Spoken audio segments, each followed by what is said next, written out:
Tubaniza abanyabo ne basomwe n'abatulaba ku BMTV Africa. What the number 1 viewers television. Poza amanya na Dowen Chali musajja wa Ekizomas aka Sejisa Organ. Televu timbe gagadde nga nchaziza omugagga Dowen Chocolate ota kayunga bugerere. Muganda wa nsanso kulaba. Nao kusanga so. Njagala obuze kuba tulaba. Ku timbe maaso gali koleka ku BMTV mu kamera zaayo nyonyola abantu bonna bali mu diaspora. Nja kusooka na amanya gange. Bambita nkozesa Dowen Sentamu on Facebook. Naye nga amanya gange erinnya likola sente. Dowen Chocolate. Yeah. Otaka nga bugerere. That's how I introduce myself. Ebiseera ebimu oba biseera byonna. Ndi musajja we bugerere. And I'm proud to be. Kuba ndi bugerere. Yeah. Kayunga. Yeah. That's nenga amanya genkozesa ganga business. Bambita Dowen Chocolate. Otaka nga bugerere. Ye introduction ya. Okay. Otaka yunga actually kayunga bugerere. Okola ki? Nze South Africa okubaawo. South kati abakulaba oli ku lutimbe gaggadde. South Africa miri miji nyo je nkwasaganya. Wano. Guno ne guli. Oba bachita wano ne wali. Wona kwasayiranga mze musajja akola business zange eziri ali wano. Ze sijja kumenya kuli noni kutandika kunonyereza akere bintu yako. Kati Dowen Chocolate. Abantu ngabo bandyagadde okumanya. Era soko jeko n'enkofiira.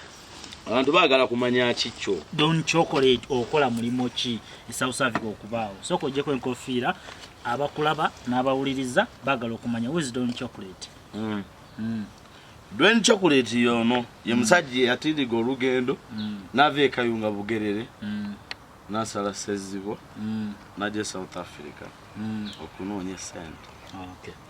Nenga anti era nentuuka wano neki kyokola twatandikira wano eno wenatuukira nali siina mulimu gwe nkola naye ate nenfuna emirimu kati eje motoka tulina kampani yaffe tutujja ne motoka edabanye tuzitwala Uganda ku cheap price okitegeera je emirimu gye nkwasaganya bepola ate n'emirala gye ndi babuulyo nakule mulidamu okunkyaza nga mu BMTV bendi banyonyola sabo. Okay. Kati mugana Dowen Chocolate manja alombulire omuntu ali e Uganda yandiyagadde okujja wano g'omuwa magezi.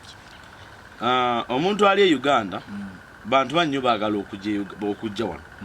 Era nange bankubira amasimu mangi nnyo message nyingi ku Facebook twagala kujja eyo twagala kubeera nga gwe Dowen Chocolate ozitegeera so South Africa.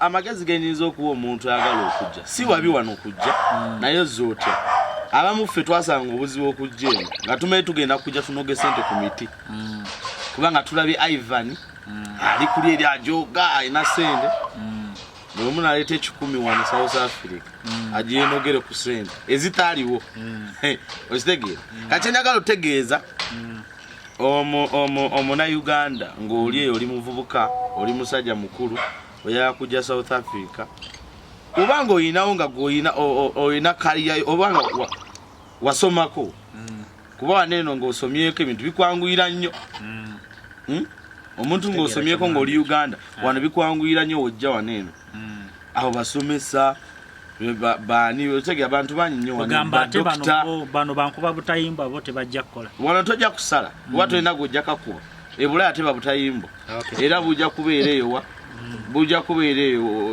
Uganda Ebulaya teba buttayimbwa teba basezi kati okay mugana zensonge kati mugana Dowen Chocolate mpozo oba alaba oba uliza kugamba yangadde okumanya wavaawe Uganda okujja South Africa Uganda nabazalibwawa nze nzalibwa kayunga bugerere kwegamba gwasomoka sezibwa buterevu no somoka omugali vanayiro mu kyana livanayiro ate eri kati eri walamba soga kati gwenyonyola wajjo ovaawa nze nvaano kayunga wenyini bugerere wenzalibwa era je wenava okunda bakwana emuli nzalibwa omukyala gwe bayita Asha Chocolate lyerinnye Dowen Chocolate otakayunga butereevu. Okay. Abantu abamu tebamanyi lwaki nze neeyita Dowen Chocolate. I have my reason.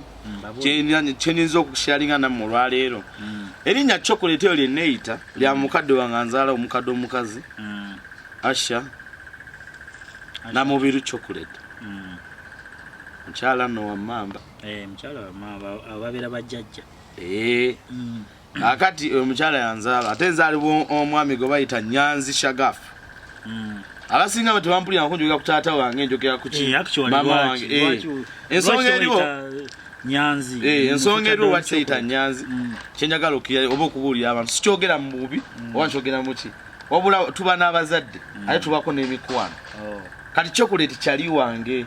Ate muzeyi Nyanzi si chali wange. Nenga ate ekitange. Biberawo. Kati ensonga lwaki neeyita Dowen Chocolate. Erinnya lya nnyina nga nzala. Okay. Kati Dowen Chocolate celebrity. Nsiyo na kati ekulaba oli kumukutu maaso gali kole. BMTV Africa. Proudly sponsored by Soft Studio. Kyenye kati njagala owe omwana oyo amagezi ayagala okujja kiki kyalina okuba na kira kyalina okukola. Nze kyenyagala ogamba abantu abali Uganda. Jangu wano ng'olina sente zo. Jangu nga investor. Wano ogenda kufuna sente. Toja kuva eri muzina nsawo zo zena sente za tiketi oluzo ojja kujja wano mb'ofune sente. Kwegamba twagala abantu bagenda kujja wano kubasumbwa mbw ate manyi omugaga. Bebo bawulira abali ababonaabonera simanyi biki eyo. Nze nkubuulira. Babonaabonera gye simanyi bava eri bazze wano musimire tebalina sente. Wano olina okujja. Nange kennyini ebyasinga okumbwa singa nategeera. Nti wano wetaaga sente. Singa ate ndi wala nnyo, singa ndi mu America ndi ne wajezi twogera awulidde. Kaakati nze kye ngamba omwana oyo oba omusajja oba omukyala ayagala okujja South Africa. Oba olina mu sente zo jangu nazo wano. Wano ebikola bingi ebiyinza otteeka mu sente ate n'ofuna. Okitegeera. Kachengezaako otangaza. Ne bana abavubuka eri abavubuka ng'alinamu obusente bwe. Kati goba oli muvubuka oli kuwulira mu street olina akaduuka kak'amasimu w'ositama n'ofuna sente. N'ofuna sente omwezi ng'osofuna emitwalo gya 5. Abonna abaana batereka ensimbi. Babeera basoboza 10 ekyo ate ne kiwera. Kakati ofunyewo miliyoni zo 5 ate osiriwala mbwega mu nsonyi okoze ekigambo ekyo. Ate mbwegala kujja South Africa otandika ne miliyoni zo 5 ontezikola. Wantandika ku miliyoni 5. Kati mugana wa celebrity kanyezo okumbulira ekyo kacyayi wano. Embera yo kati ogisanze otya e South Africa Dowen Chocolate. Weewaawo nga sibalimbye mu kusooka byali bibi. Naye kati wentuuse njagamba alhamdulillah. Asavaali wano wendi ngenda gendera mpaka ku level ate gye njagala. Kuba ne level ate gye ngendako ate genda kuba y'amaanyi nnyo. Okitegeera? Egenda kuba y'amaanyi nnyo nze mbabuulira. BMTV mujja kuddamu kunkyazaana ate nga different. Totally different. Kirungi nnyo ekyo kyonna. Kati njagala ombuulire osuubira kudda ddi e Uganda?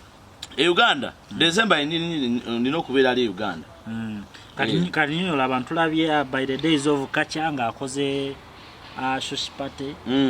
Ivan Semwanga bakola story ki kozi yali kyeyo gye bakola Rich Ganga party tulabye TMT party kati gwe Dowen Chocolate otakayunga bugerere. Nyo la BMTV era giraba. Kati abalabi ba BMTV njagala bakakasa eriyo omuntu nga ayite kintu ekyenjawulo. Mulabi bali Kiganga, mulabi ba team MTV kyebyo n'ebirala. Byesimanyi kati ate eriyo ekyali ekijja ate Dowen Chocolate kyaleeta. My friend ate kino kigenda kuba kyanjawulo. Kyakwera massive nnyo. Totally massive. Kati buli omu saagala atakisubwe. Kati omulabi waffe era awuliriza agamba ati era kati ayagala kumanya Dowen Chocolate kikyaleeta asevinga sente ze byabwerere era kikyaterekera sente z'okulaba Dowen Chocolate mu December kikyaleese Uganda. Weewaawo ensonga z'omukolo ogwo gugenda kwegwa amaanyi nnyo naye sinafuna buyinza bujja kumpeewo kukifulumya olw'ensonga sinayogerako na kabineti yange. Naye nabanga njogedde ne kabineti yange as soon as possible nja kuddamu era mujja kunkyaza nja kubabula ekigenda obbeerawo ne post bajja kuzira ku Facebook. Mpozi wano ndabye ka message akayingidde kalaze nti omuntu wano abuze ekibuzo nti yandiyagadde okumanya kabineti yo mulimu baani Dowen Chocolate. Cabinet yange era gwe ganga yo bagiyita ni controlled by the Rich Gangs time KMT Africa kati tubulire gwe ganga yo bagiyitani era baani abali mu management yo era abo bogenda okumala okwebuuzaako. Abantu abali mu cabinet yange bantu bangi nnyo wabati ndio soko kwogera nja kubayitira manager wange njamuyita in future ajja babuuli bamuyita Mark ye manager wange ajja kujja babuli ebisingawo. Tukwaniriza gwe muganda wange alaba era awuliriza abantu b'essantu nimwe natubaagala nnyo. Salongo, Mugalula, Maka, Vajo, last time simwe natubaagala nnyo. Mike awe Santoni, abantu be James mwena, Boxburg, Pretoria, Boston, Las Vegas, natubaagala nnyo. Abantu bonna abali mu diaspora ng'olaba BMTV, genda bugenzi ku YouTube, olaba BMTV Africa. Ogambe ekintu kya kuba massive nnyo era mulinde BMTV kyefumba self studio yeteeka mu sente. Muganda wanga Diof papa ku kamera kwali Sembati Shafik kamera kwali Athenirale Super Sport editor. Big up tubaagala nnyo amanya ne Dowozi cyane musajja wakabaka Kizomazi aka Seyisa Organ mabega w'emizi. Chocolate njagala obeeko akalowoozo koweriza banna Uganda abali mu diaspora Boston, America, New York, ebibuga byonna Amsterdam n'okwetoola ensi yonna. Kalowoozo kikobanga gwe eyagakubedda munnaye serebu abantu teginzo okugamba abantu kubanze abantu banda bensi yonna ndi ku international level ebintu bizibu navakayunga bugerere kali ndi ku international level neteninzo okugamba abafani bange bonabona abandaba ku BMTV ngolwaleero njagala okubategeeza ensonga egamba kintu ekyaga ffenna mu bulamu tutaaga okukola. We have to work hard, hustle hard, so that kadi ngaffe nze nina okukola kubanga njagala okukuuma level yange gyendiko ate byengera mu maaso okusigala kyenkugamba. So kyenyinza okuba akaloozi kembaamu ina mulina bafaani bange kuba all over the world bonna mbalina okitegeera kati kyenyagala okubagamba tukole ekyo kyo tekisinga kunyuma kubeera na sente ng'oli myaka gyendimu. Ampozi wano waliwo ansilikidde ekibuuzo nangamba nti Dowen Chocolate actually okikola otya kuba abantu bakulaba ku Instagram, Facebook, Twitter ogamba banyonyola okuma otya omutindo okulaba nga bw'oteekayo akantu ku bafollow bangi nnyo bayayaana. Olina okuba ng'oli classic man ekisookera ddala olina okuma omutindo gwo. Olina okukola ekintu tokikola ku ggwe tekubya kifaananyi ng'okyekubire ku ggwe abakikolera abantu bafaani babakulaba banaakiraba batya okitegeera ekyo kyengezaako kubanyonyola muganda. Actually Dowen Chocolate mpozi nga tetunnaba kugenda njagala okwole abawagizi bo basobole okulaba BMTV Africa ku YouTube, ku Facebook, basobole okutufollowinga bakoowole ku mutimbe gagadde. Abawagizi bonna bafaani bange sima bafaani bange n'abalala bonna mbonna mbakoowoola okulaba BMTV Africa kubanga ye yokka ekutusaako buli kintu kyonna ky'oba weetaaze amawulire okatinga gaffe celebrity gossip. You understand? Bonna balina okubanga bakiraba mujja kulaba bantu banyo bajja okukyaza bangi kuva cabinet n'abalala bonna bajja kuto bonna ba Ivan King Lawrence many people bajja kubanga babalaba okitegeera. So mwena mbayita mujje mwegatteko muwagire TV yamwe no TV yamwe sinzira no South Africa. Actually mpozi tusangibwa wano Santoni ku kizimbe okuli Hilton Hotel. Maaso gali kolekaawo kizwa kunywa munayo mugagga ate tunakola tutya. Nenga gwe muganda wange ebigambo bya Dowen Chocolate otakayunga bugebye ebyo genda ku YouTube teeka mu BMTV Africa tulaikinge twagale ekitegeera tulabe oga TV yammwe iyo twagibatera omusobola kubanga mugiraba teeka yakalowoozo ko ku Facebook ku Twitter ku Instagram byonna tujja kuba tubiraba nenga Ssaabasajja Kabaka wange ale tubagalanya abantu mwena abalabi baffe Ssaabasajja Kabaka wange amanyi ne Dowozi cyane musajja wa Kizomazi aka Seyisa Organ muganda mzindaala.